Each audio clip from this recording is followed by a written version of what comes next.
بعد أعوذ بالله من الشيطان الرجيم بسم الله الرحمن الرحيم فيهن خيرات حسان فبأي آلاء ربكما تكذبان حور مقصورات في الخيام فبأي آلاء ربكما تكذبان لم يطمثهن إنس قبلهم ولا جان فبأي آلاء ربكما تكذبان صدق الله العظيم فيهن خيرات حسان وہ دونوں جنتیں جو پہلی دو جنتوں کے علاوہ جن کا ذکر آیا ہے، فرمایا ان دونوں میں نیک سیرت پاک باز خوبصورت عورتیں ہیں۔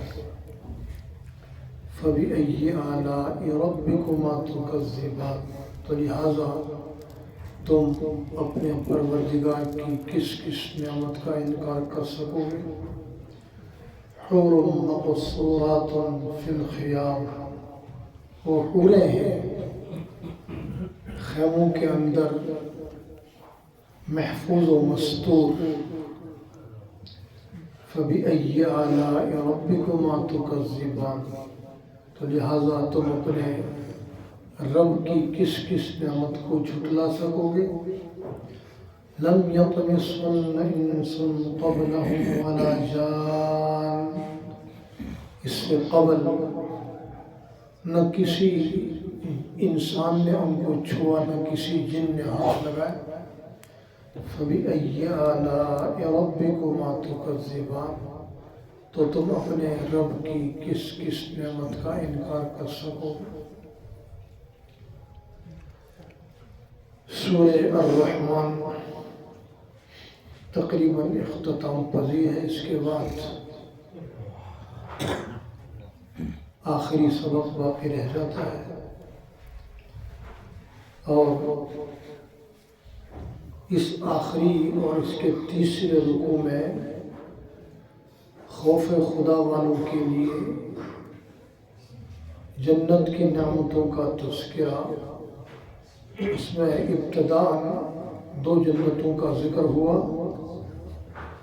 اس کے بارے میں مفسرین کرام نے لکھا وہ اللہ کے خاص بندوں اولیاء اللہ اور مقربین کی جنت کا تذکرہ تھا۔ اور اس رکوع کے آدھے کے بعد وَمِن دُونِهِمَا جَنَّتَانِ، فرمایا ان دو جنتوں کے علاوہ دو جنتیں ہیں، تو ان جنتوں کی یہ خوبیاں بیان کی جا رہی ہیں کہ ان دونوں جنتوں میں بھی پہلے وہاں کے پھل اور فروٹ کا تذکرہ آیا، اور اس کے بعد وہاں ان کے بیٹھنے کی جگہ اور ان کے تختوں اور ان تختوں پر بچھے ہوئے ان کے فرش اور تکیوں کا تذکرہ آیا۔ اسی ترتیب کے ساتھ یہاں پر پھلوں کے ذکر کے بعد حوروں اور خواتین کا ذکر ہے۔ اللہ کریم نے ارشاد فرمایا ان دونوں جنتوں میں، بعد والی دونوں جنتوں میں خیرات حسان، فیہن خیرات حسان، ان دونوں میں عورتیں ہیں۔ خیرات انتہائی اعلیٰ کردار کی حامل، بہت نیک اور پاک باز، اور حسان انتہائی حسین و جمیل اور خوبصورت عورتیں ہیں۔ اور وہ عورتیں کون ہیں؟ حور، وہ حوریں ہیں مقصورات فی الخیام، ٹھہری ہوئی مستور اور محفوظ خیموں کے اندر ہیں۔ وہ خیمے کیا ہیں؟ انسان کے ذہن میں کسی چیز کا جب تذکرہ آتا ہے تو اس کے ذہن میں وہی چیزیں ہوتی ہیں جو اس نے دیکھی ہوئی ہیں۔ اب آپ نے جتنے جس قسم کے خیمے دیکھے ہوں گے ان میں سے کوئی اعلیٰ اور بڑھیا قسم کا خیمہ جو آپ کے ذہن میں ہوگا، ممکن ہے اس کا تصور آپ کے ذہن میں آ گیا ہوگا، مگر یہاں خیموں سے مراد پلاسٹک اور کپڑے کے ٹاٹ کے بنے ہوئے خیمے نہیں ہیں۔ یہاں خیموں سے مراد جنت کے قصر اور محلات ہیں۔ فرمایا جنت میں یہ جس خیمہ کا تذکرہ یہاں آیا ہے یہ 60 میل لمبا ہے، 60 میل لمبا ہے، اور اس میں کوئی جوڑ کوئی پیوند نہیں ہے، جس کے بارے میں حدیث کے مطابق آپ نے پڑھا اور سنا ہوگا، بے جوڑ موتیوں کا محل ہے، اور وہ ہے موتی کا بنا ہوا، اور وہ 60 میل لمبا ہے۔ اب یہاں سے آپ حساب لگاؤ 60 میل کہاں تک بنتا ہے؟ یہ ادھر سے آپ لاہور کی طرف جائیں تو یہ جا کر کہیں دینا تک 60 میل بنتا ہوگا، یا اس سے کچھ پہلے تک، اور اس طرف آپ چلے جائیں تو جا کر وہ اٹک پور کراس کر کے وہاں تک، یا اس طرف جو ہے وہ ہری پور سے آگے تک کہیں 60 میل بنے گا۔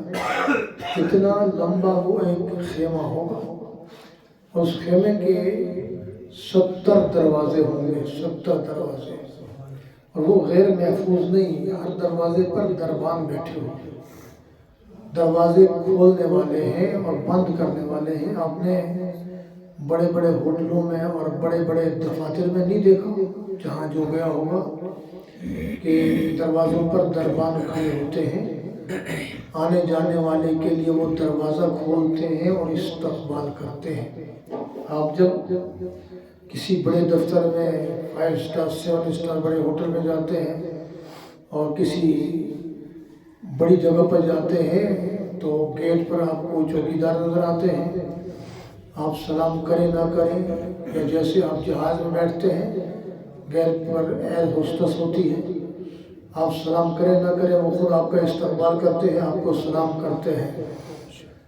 ایسے ہی جب جنتی جنت میں داخل ہوں گے اپنے قصور اور محلات میں، یا جہاں جیسے تذکرہ وہ اپنے خیموں میں داخل ہوں گے تو وہاں ایسے نوکر اور چوکیدار استقبال میں کھڑے ہوں گے، اور وہ دروازہ کھولیں گے اور آپ کا استقبال کریں گے۔ تحیۃ و سلام، آپ کو وہاں وہ سلام کریں گے جیسے یہاں دنیا میں وہ کرتے ہیں، ایسے ہی سلام کر کے آپ کو وہ وصول کریں گے، جیسے چیف گیسٹ کو، بڑے مہمان کو وصول کیا جاتا ہے، اس کا استقبال کیا جاتا ہے، استقبال کر کے اس کو وصول کر کے اس کے ٹھکانے میں پہنچایا جاتا ہے، یا اس کو اندر جانے کی اجازت نہ ہو تو وہ رہنمائی کرتا ہے، حضور آپ یہاں سے جائیے، یہ آپ کا راستہ ہے۔ ایسے ہی جنت کے اندر آپ کا استقبال ہوگا، یہ وہ خیمے ہوں گے، اور لازم بات ہے دنیا کے اعتبار سے آپ کی نظر جو ہے وہ میل 2 میل تک جاتی ہوگی، وہاں کی چیز نظر آئے، 5-10 میل کی چیز آپ کو جہاز کوے کی طرح نظر آتا ہے، تو وہاں پر بھی نظر تو بہت زیادہ تیز ہوگی، مگر فرمایا کہ یہ 60 میل لمبے خیمے میں ایک کونے میں جو ہے ان کو دوسرے کونے والے نظر نہیں آئیں گے، یا پھر وہاں جیسے دیگر احادیث میں تذکرہ آتا ہے کہ وہاں بہت سارے کمرے ہوں گے، غرفت کمرے کو کہتے ہیں، اور بالا خانے ہوں گے، ان میں الگ الگ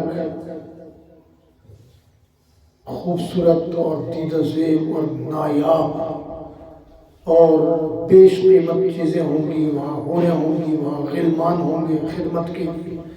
تو جنت کے جو خادم ہیں ان کا نام ہے غلمان، اور ان کے بارے میں اللہ کریم نے فرمایا کأنہم لؤلؤ مکنون، وہ غلمان ایسے ہیں جیسے کہ بکھرے ہوئے موتی پڑے ہوں، وہ قدم قدم پر جگہ جگہ آپ کے استقبال میں کھڑے ہیں، اور وہ چاندی اور سونے کے برتنوں میں آپ کے لیے مشروبات لیے کھڑے ہیں، مشروبات، وہ مشروب آپ جس طرح کا چاہیں گے آپ کو ملے گا، پانی پینا چاہیں گے تو آپ کو پانی ملے گا، مگر اس پانی کا ذائقہ اس دنیا کے پانی جیسا نہیں ہوگا، وہ انتہائی لذیذ اور پر لطف اور بہت اعلیٰ ہوگا، جس کے اعلیٰ پن کا آپ تصور دنیا میں نہیں کر سکتے۔ اور شہد ان پیالوں میں ہوگا، کیونکہ یہ چار، ہر جنتی کی جنت میں 4 نہریں ہوں گی، 4 نہریں، دودھ کی نہر، شہد کی نہر، پانی کی نہر اور شراب کی نہر۔ اور ہر ایک مشروب کا اپنا ذائقہ، اپنا لطف اور اپنا رنگ، کہ جس کی کوئی مثال نہیں، کوئی جواب نہیں۔ پانی کا دل چاہا آپ نے پانی پی لیا، دودھ کا دل چاہا آپ کو دودھ مل جائے گا، شہد کا دل چاہا شہد مل جائے گا، شراب کا دل چاہا شراب مل جائے گا۔ مگر وہ شراب یہ اردو والا شراب نہیں ہے، اس شراب کو عربی میں خمر کہتے ہیں، یہ عربی زبان والا شراب ہے، اس کو خمر کہتے ہیں۔ اور خمر جو ہے وہ نشے والی چیز ہے، وہ یہ ناپاک ہے، وہ ناپاک نہیں ہے۔ جنت کے اندر ناپاک انسان نہیں جا سکتا، ناپاک کوئی چیز وہاں قریب پھٹک نہیں سکتی۔ جنت کی ہر چیز پاک ہے، اور انسان بھی جنت میں پاک ہو کر جائے گا، یا پاک جائے گا یا پاک ہو کر جائے گا۔ انسان ناپاک کیسے ہوتا ہے؟ یہ ہاتھ پہ گندے ہونے سے ناپاک نہیں ہوتا، عمل اور عقیدے کی وجہ سے ناپاک ہوتا ہے۔ کفریہ شرکیہ عقیدہ ہے تو ناپاک ہے، نجس ہے۔ انما المشرکون نجس، اللہ نے فرمایا مشرک شرک کرنے کی وجہ سے ناپاک ہے، نجس ہے۔ فلا یقربوا المسجد الحرام، اس کو مسجد کے قریب نہ آنے دو، مشرک کو مسجد کے قریب نہ آنے دو، ناپاک ہے، مسجد پاک ہے۔ ایسے ہی کفر اور گناہ یہ ناپاک ہے۔ انسان کے ساتھ جو ناپاکی ہے وہ گناہوں کی ناپاکی ہے، غلط عقیدے کی ناپاکی ہے۔ ایمان عقیدہ ٹھیک ہے تو انسان پاک ہے، گناہوں اس میں ملوث نہیں ہے۔ کیا کہتے ہیں آپ؟ یہ بے گناہ ہے، معصوم ہے، گناہوں سے پاک ہے۔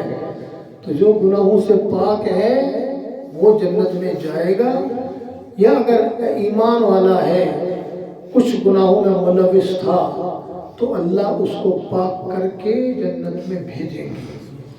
اور پاک کرنے کے 2 طریقے ہیں، جنت میں جانے سے پہلے پاک کرنے کے 2 طریقے ہیں۔ ایک طریقہ کون سا ہے؟ اللہ جس کے حال پر انتہائی شفقت، مہربانی اور فضل فرمائیں گے، اس کو بغیر کسی سزا کے اپنی رحمت سے پاک فرما کر اس کو جنت میں داخل کر دیں گے۔ اور جس کے بارے میں اللہ چاہیں گے تو اس کو ایسے پاک کریں گے جیسے لوہے کو پاک کرنے کے لیے بھٹی کے اندر ڈالا جاتا ہے، اس میں پھر وہ گرم ہو کر آگ کی طرح انگارہ بن جاتا ہے، تو پھر لوہا اس کو نکال کر اس کو مارتا ہے، اس کا زنگ بھی اتر جاتا ہے، جیسا پھر اس کو بنانا چاہتا ہے ویسے بناتا ہے۔ چھری چاقو بنائے، تلوار بنائے، کلہاڑی بنائے، جو مرضی بنائے وہ پھر اس کو بناتا ہے۔ تو ایسے اللہ جس کے بارے میں چاہیں گے اس کو جہنم کی آگ کی بھٹی میں ڈال کر پھر اس کو کاٹ چھانٹ کر جیسا اللہ بنانا چاہیں گے بنا کر پاک کر کے نکال کر جنت میں داخل فرما دیں گے۔ تو دعا کرو اللہ ہمیں پہلے جس پاکیزگی کا تذکرہ ہوا اللہ وہ پاکیزگی عطا فرمائے، جہنم میں ڈال کر اللہ پاک کرنے سے ہماری حفاظت فرمائے، کیونکہ جہنم میں ڈالنے کے بعد پاک تو ہوگا، مگر دوستو جہنم کی آگ ناقابل برداشت ہے۔ جہنم کی آگ کوئی برداشت نہیں کر سکتا، یہ دنیا کی آگ برداشت نہیں کر سکتا۔ آگ لگ جائے، آگ میں چلا جائے، آدمی مر جاتا ہے، جل جاتا ہے، راکھ کوئلہ بن جاتا ہے۔ تو بھلا بتاؤ اس آگ کی، جہنم کے آگ کے مقابلے میں کوئی حیثیت نہیں۔ یہ فرمایا ایسا ہوگا جہنم کی آگ سے کسی کو نکال کر دنیا کی آگ میں ڈال دیا جائے تو گویا کہ جہنم کی آگ کے مقابلے میں دنیا کی آگ جون جولائی کے موسم میں ایسی روم کا بیڈ ہے، اس کو یہاں میٹھی نیند آ جائے گی اس آگ میں اس کو۔ تو یہ اس آگ کی کوئی حیثیت نہیں ہے۔ جہنم کی آگ بہت بری اور بہت سخت آگ ہے۔ تو یوں پاک کر کے اللہ تعالیٰ اس کو جنت میں داخل کر دیں گے، اور بالآخر اہل ایمان میں سے رتی بھر جس میں ایمان ہو وہ بھی جہنم میں نہیں رہے گا، جہنم سے نکال کر اس کو بھی جنت میں داخل کر دیا جائے گا، یوں پاک کر کے۔ تو یہ اس بات پر تذکرہ ہے کہ جنت میں ناپاک چیز، ناپاک انسان کچھ بھی نہیں۔ تو جنت کے اندر جو شراب ہے اس سے نہ دماغ زائل ہوگا، نہ نشہ چڑھے گا، نہ مستی چڑھے گی، نہ اول پھول بکے گا، نہ اس کے بغیر یہ بے چین ہوگا۔ اگر ساری زندگی جنت میں نہ بھی پیے کوئی پریشانی کی بات نہیں، اور ساری زندگی پیتا رہے کوئی پریشانی کی بات نہیں۔ وہاں من مانی زندگی ہے، موج من موج وہاں ہے، جو چاہے گا جس طرح چاہے گا کرے گا، مگر اس کے لیے پھر یہاں دنیا میں پابندیاں ہیں، یہ کرنا ہے یہ نہیں کرنا، یہ کھانا ہے یہ نہیں کھانا، یہ غلط کام ہے یہ صحیح کام ہے، غلط کام سے بچنا ہے صحیح کام کرنا ہے۔ تو دوستو دنیا میں یہ پابندیاں اپنے اوپر لاگو کرنی ہے۔